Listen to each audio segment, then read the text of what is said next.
ตัดยางมาห้องนี่แหละเสียวสลังให้เนาะ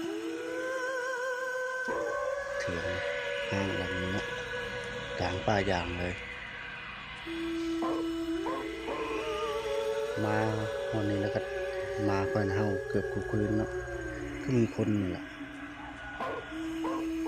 แต่บ่มีไผเนาะจังป่างกลางป่ายางเลยแถวยาง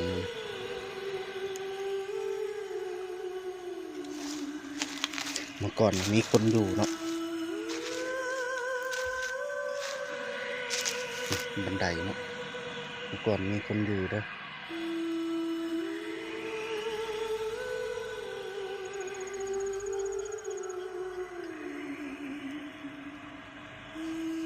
แต่ว่าผัวนั่นเอาเมียใหม่แล้วเนาะแต่ว่าเมียนั่นกลับจากนี่นะหูว่าไปทางใดเนาะเมียก็กำลังท้องเนาะสุดนะพากันเลิกกันย้อนพิษกันเนาะจังได้ออกจากสวนจังป่างเลยบ่มีคนดูนักต่างป่ายางอย่างห้างเลย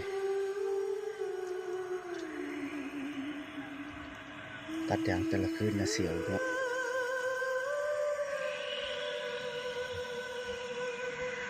กลางป่ายางเลย